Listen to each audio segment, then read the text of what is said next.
Hi, my name's Isaac, and this is a 2019 Dodge Charger Scatpack, and today I'm going to review it for you guys.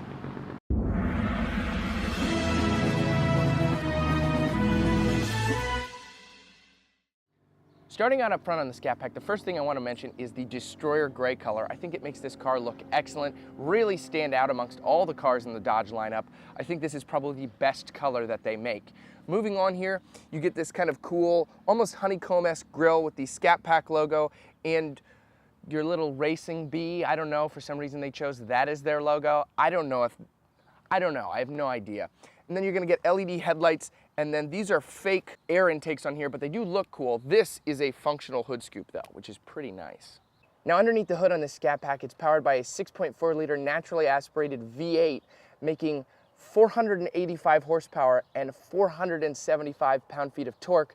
That's paired to an 8-speed automatic. This thing really hauls. This is one of the fastest, loudest, and coolest cars I've ever reviewed.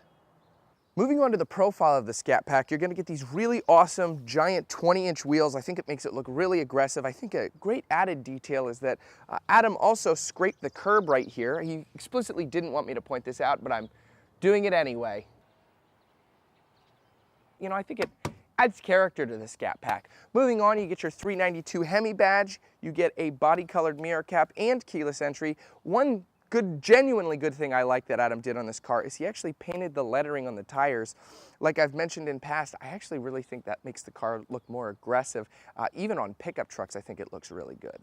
Moving on to the rear of the Charger, my absolute favorite thing about this car is the continuous light bar LED back here. I think it looks excellent, really gives the car character. It says Dodge in the middle. You're gonna get your backup camera and your, as I've now been told, Rumblebee badge. That's apparently what it's called. It's kind of a cute name.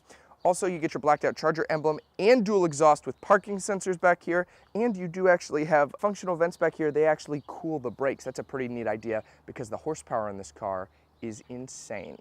Also on this Scatpack, you get a blacked out rear wing from the factory. That's pretty neat. And I'd be doing this Charger an injustice if we didn't do an exhaust note on this car.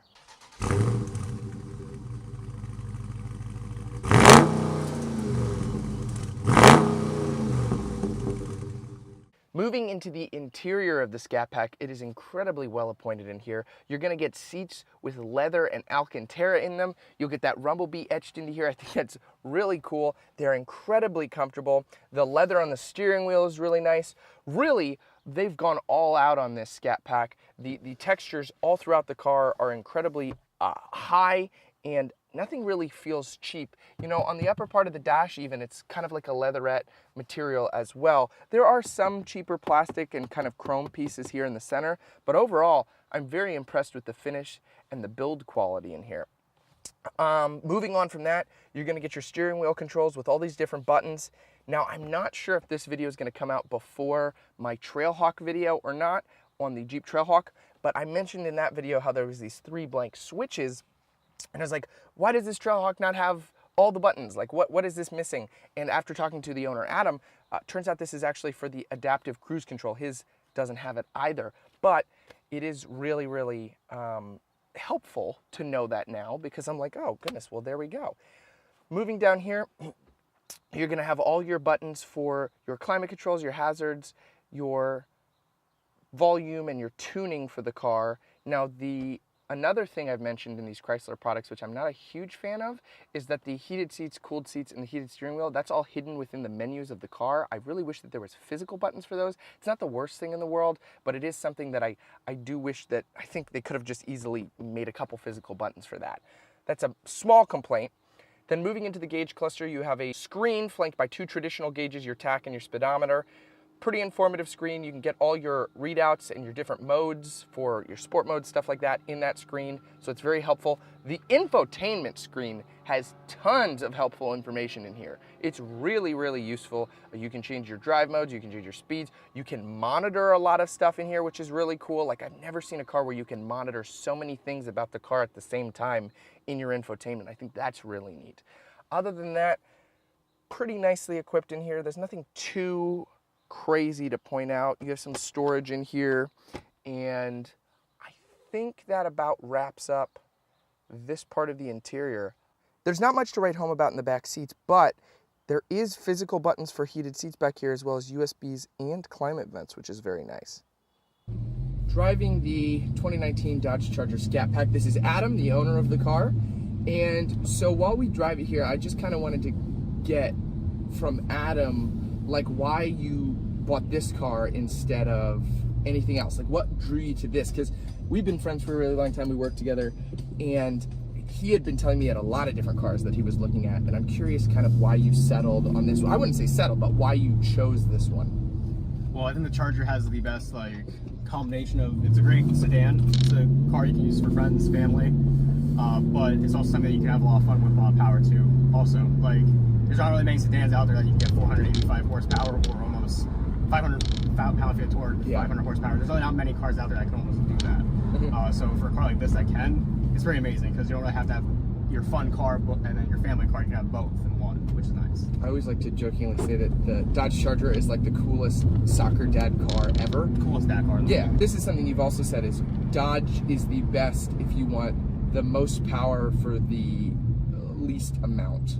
Yeah, price performance on, like, for vehicles in general, Dodge seems to be one of the best ones for that. I know, like, even with their current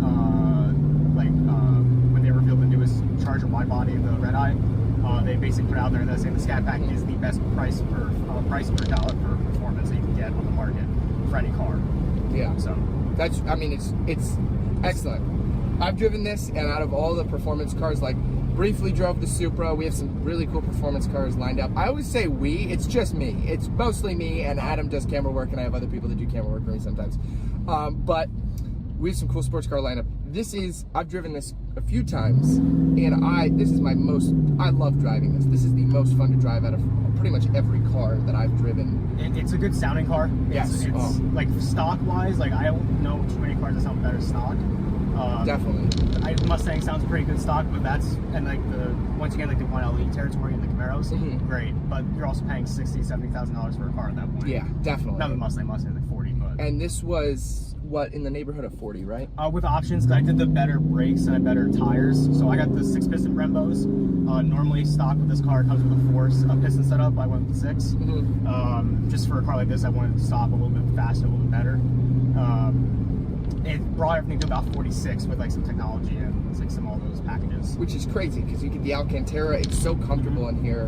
And you know what I was thinking before we did this review? Like, this feels so modern compared to the Challenger. Like, the Challenger I did, yeah, they have some nicer stuff in it, but this just feels a lot more modern. And it's funny because this body style's been out forever, but Dodge has just done such an amazing job of updating it, making it feel incredible. You get the cooled seats, get the heated seats, and the exterior styling is fantastic. I love how this looks on the exterior. I definitely think it's one of the coolest looking muscle cars that they make, and they've just done an excellent job overall, so I can definitely see why you went with this. I know you were looking at like an Altima and a Infiniti as well. Yeah, I was looking at a Q60 and a Q50 from Infiniti, and then also a Nissan Maxima. Yeah. Those are the cars I was looking at. The Maxima is just like a more economic, but like still pretty luxurious, nice looking car. But I still always like power, like having speed, and you really can't beat a 6.4 liter V8 no matter what car you go with, whether it be turbo V6 or anything. Yeah. So.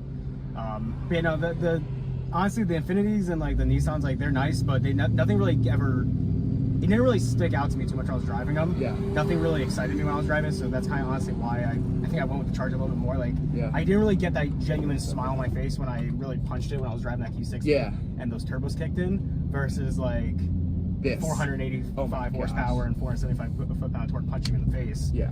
While you're right when you hit the gas. There's nothing different about it, better about it, and especially when you hear the exhaust note too, the sound. It's perfect. It is. I mean, you hit the gas in this, you can hear this in the background. There's nothing like it. Yeah, I know. It's not even loud enough right now. Yeah, so we're not even in its loudest configuration, which is crazy. That's something you can tune from the screen as well. Like I said, there's just so many things that you can tune, so many statistics you can look at.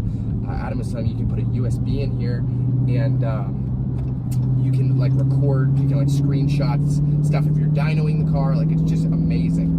Yeah, so once you got into like the SRT models of the Chargers and the Challengers, and then even the Grand Cherokees, They introduced the performance page models into that, being all SRT race team stuff.